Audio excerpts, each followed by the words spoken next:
Let's go! Well, I wanted to play bass when I was 12 because I was a big Tin Lizzy fan. I like dancing in the moonlight and I wanted to play stuff like that. And I said to me, "Ma, will you buy me a bass?" And she said, "No, I'll buy a guitar." So she bought me a guitar and I played guitar. And I played guitar for on and off until I was about 14. Won't you play a song for me? Oh, I see you like the radio. And then when I was 17, one of my friends was starting a band and he asked me if I played bass. And I lied and I said, yeah. I actually didn't play bass, but I told him I played bass. So I went in, picked up the bass, and I could play it all right. Like they didn't know any difference. Pockets of a new age sound. Of a new age sound. Well, I gotta really say. I much prefer to play the bass on stage because it's much more fun instrument to play. It's, for one, it's louder when you're playing in a band. And it's kind of what makes everything move. It's the weight of the band, you know. It's what makes people dance, and it just reaches out a lot further than a guitar would. You know, it's just bigger. You can move around with it more, and it has more of a presence rather than a guitar. Like, you know, it's a great instrument to play live. But if I'm writing songs or in the studio, I much prefer to play the guitar because I'm much more fluent musically on a guitar. I can get ideas from my head on the guitar quicker than I could from a bass. Like, and there's different voicings and there's such a different range of sounds you can get out of a guitar as compared to a bass, you know, and it's a lot more creative. In Dublin, you can start at a much younger age because all the amps are, like, you bring the guitar into a pub and you can play, you know, like there'll be a drum kit there and all, and it's not a lot of expected of musicians, so as long as you can play the guitar and bring your own guitar and cable, you can play anywhere in Dublin, like. And that's really the main difference. You're not really putting your money into it. You're not getting paid, but it doesn't cost you to play music in Dublin, really. I think it's a good thing because it means the difference between like a Dublin music scene and a country music scene is it's a lot of people who are into music in Dublin start playing gigs at a younger age. Like, they can play on cheap €200 guitars. You don't need an amp, you don't need anything. You can even get landed the gear, you know. Where if you'd have to be doing it independently if you're elsewhere, you know. I wouldn't really be interested in success. Like, if one of the bands I play with were to become successful, it'd be nice, but it's not really why I do it. Like, you know, because I've been playing for years. I haven't been really successful. Like, I haven't ever been at a point where I'm making a living off it. And that's grand, like, because I don't plan on making a living off it. You know, it's just something I feel I just really want to do. It's called Little Guitar Girl.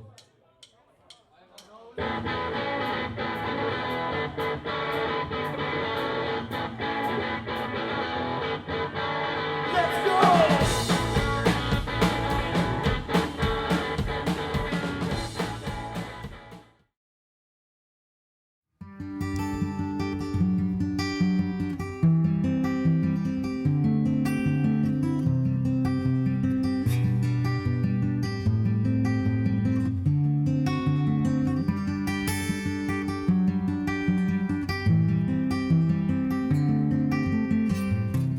Projektuję i robię wyroby ze skóry.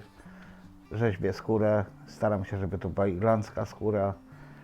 Odtwarzam stare metody, ucząc się z książek o Celtach, o historii sztuki Irlandii. Zainspirował mnie Brendan Navigator, o którym czytałem bardzo dawno temu. Uszył ze skóry łódź Nikt nie potrafi zrobić takiej rzeczy. Zainspirował mnie Harley Davidson Flask. Bardzo to lubię. Lubię te motocykle, ale takiej rzeczy jak tutaj, skórzanej zakrętki zbudowanej ze skóry, nie zobaczycie nigdy. Nie ma rzeczy trudnej dla pasjonata. Jeżeli czegoś się nie robi z chęci zysku, wszystko jest łatwe. Materiały pochodzą z okręgu Kerry, prawdopodobnie gdzieś spod Dingle. Najpiękniejsza skóra świata to jest skóra, którą potrafią zrobić ludzie z okręgu Kerry.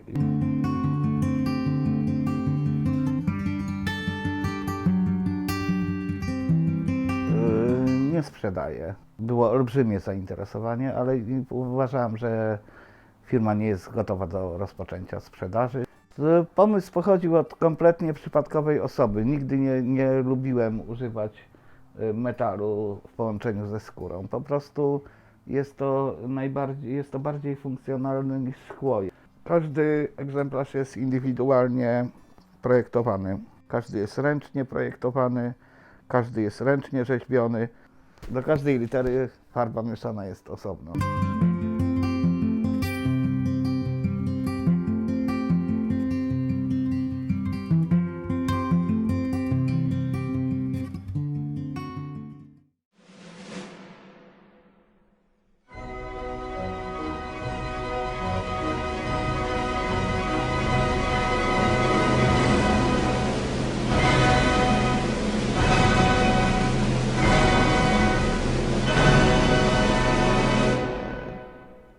My art is, I'm trying to comment on society at the moment, whether that is in politics or consumerism or as advertisement.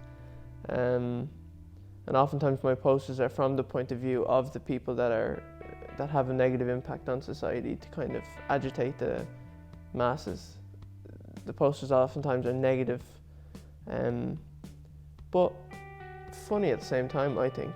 Oftentimes they look like poppy advertisement posters and you could think they're for a band or for anything, but that's the point. I'm trying to do something that, or make a poster that is similar to a professional advertisement, and just as people get closer to it they realise it's not. It's a comment on, it's peeling back the glossy front of materialism and advertisement and consumerism to show the message behind it, and oftentimes from the point of view of the consumers themselves.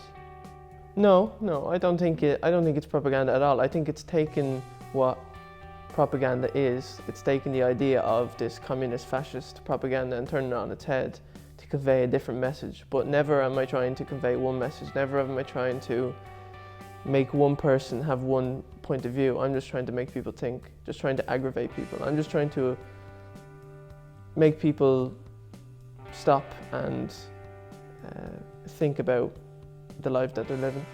I've been doing it about 2 years now, because I've tried stencil art, I've tried graffiti writing before, but I don't know, I always felt they took too long, even the stencil art, although it's supposedly quicker, and it is quicker, but you can't get the amount of space done in the amount of time that you have unless you do wheat pasting. I mean, you can get just huge amounts of the city wheat pasted. You can go one night and completely wheat paste the whole city, and the next morning your posters are around everywhere, which is, you can do that with stencil, but it's going to take you a lot longer, and you can do it just using spray paint, but again, it's going to take, you wouldn't be able to even get half the amount that you can get with wheat pasting. Yeah, I mean, there's a community in Dublin of street art, but it does clash, and I found that the tagging community and the graffiti writing community does clash with the street art community. The taggers really, they're aggressive against art or whatever they perceive as art, but you know, that's to be expected. I mean, different art styles, different whatever, they don't like to be considered art, or they don't like to be considered artists, but you know, I've got a couple of nasty emails, but I mean, it's what you expect. I've only been doing it about 2 years, so when I started off, I was a newcomer coming into people that have already established themselves. So it was, it was a little aggressive, but it's to be expected. Yeah. So when I put the posters on the street, I mean, although people don't know me, although they don't know, my identity, they can still get the sense of who I am, my opinions. I mean, my passion for Dublin, for Ireland, and for the people. I mean, that's where I'm coming from. That's where my passion resides. With the people.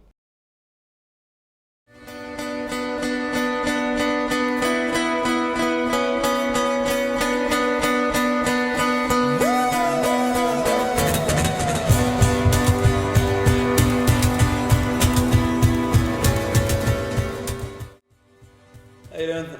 I'm Scoops. I'm Stephen. And we're Scoops Music.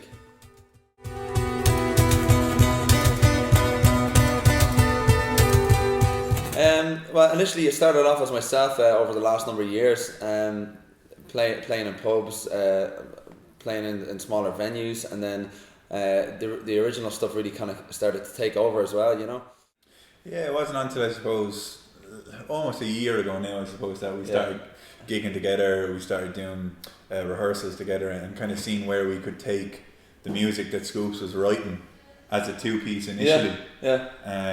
And take that to a new level in terms of introducing that to a new audience, trying to get support slots with some of the bigger bands around the country, before I suppose leading on to what we are now is a four-piece, I suppose. Full band, I'm really happy just with how the songs have translated over to a full band. Initially with the percussion coming in and all Steve's great ideas, it was great. But even in my own mind, the songs that I've written were kind of for a bigger band instead of just a guitar, although we can still play them acoustically just as a two-piece, which is fine, but the main goal is to bring this forward as a four-piece, which is what we're doing at the moment. Yeah, absolutely. The goal is absolutely to be Ireland's next biggest export, from the country onto the music scene, Yeah, and I suppose speaking of the journey, I suppose Scoops is from Dublin. He's grew up in Dublin. And I can see myself, I'm a Waterford man now living in Dublin, and I can see the influence of growing up in Dublin, being from Ballantyre, and how his songs are very, very relatable to most Irish people, and to people around the world, and to kind of prove that, I suppose we're currently midway through our UK tour, which we actually ended up having to put on hold because we got the amazing opportunity to work with Bill Shanley, who most people in music will be well aware of. He's been the right hand man on guitar for Ray Davies from the Kinks, Gilbert O'Sullivan. He's one of the constant faces in Mary Black's band, but just overall internationally a well-renowned musician and producer.